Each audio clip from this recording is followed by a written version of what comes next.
Welcome to Lost Girl Therapy, where we work on getting you back to you. Today we are talking about what is required for you to change your life. One thing that is not required for you to change your life is knowing where you're going, what job you want to have, or who you're trying to become.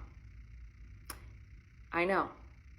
If you just got a wave of anxiety shoot right up through you because I just said everything that you thought you needed to know you actually don't, bear with me and stay here in the present. The only thing that is required for you to change your life is to recognize exactly where you are right now and discover what works and what doesn't. You have to pay attention to the parts of you that you just are like, these make me uncomfortable. These are the parts of myself that are unhealed. These are the parts of myself that I just don't want to look into yet. And then you have to look at the parts of yourselves that bring you so much joy and excitement and energy. When you are able to hold awareness for who you are right now, you are going to see all of the other functional areas of your life. Your relationship with family, your relationship with friends, your romantic relationships, your relationship with work, the lifestyle that you are living, where you are living, how you want to live. All of those things are deeply impacted by who you are in the present. But the biggest mistake that we make when we say, I'm unhappy, I just don't really like myself, I want to change my life, is that we look forward. And we say, I just want to do this thing, but oh, by the way, I can't see who I want to become, and I can't see what job I want, and I don't know what passion I have, and we panic. And we take all of that anxiety and we wrap it up into a ball, and that roots us right back where we are. Any forward movement that we were going to have, it just suddenly stops. Because that forward future thinking, anxiety triggered feeling, it is literally like pouring cement into your body.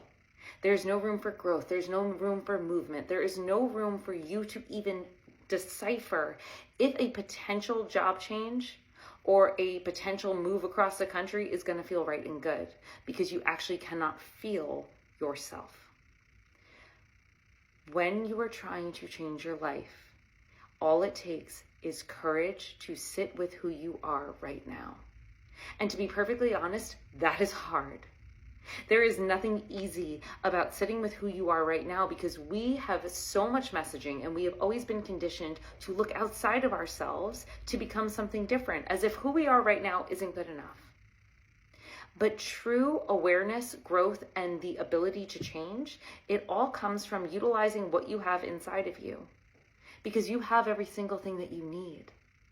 But you have to make your peace with the parts of yourself that you like, the parts of yourself that you want to change, the parts of yourself that no longer serve you. And if you have awareness of all three of those things, you have already done 85% of the work to change. Because 85% of it is holding the awareness for who you are, regardless of who people tell you to be. So when you can see all parts of yourself, and I kind of visualize it like a chessboard, when I can see all versions of me, I no longer require an outside influence.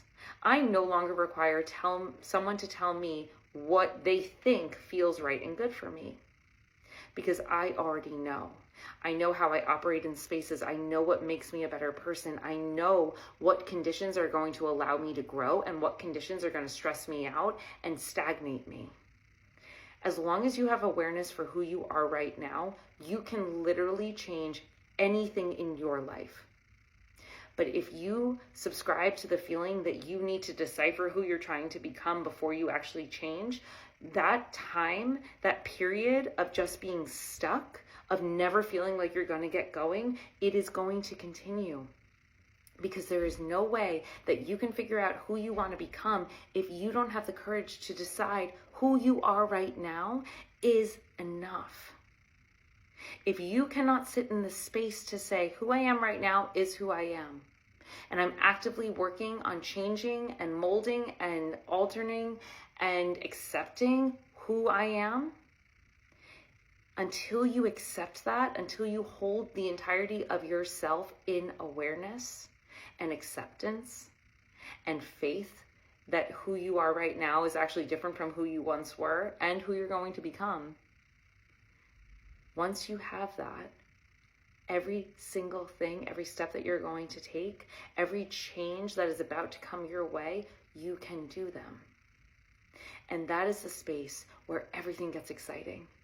because literally you can become anyone that you want, because you know every single piece of yourself that is going to go into getting you to become that person, or getting you into that job or into that home where you are going to feel even better than you feel right now.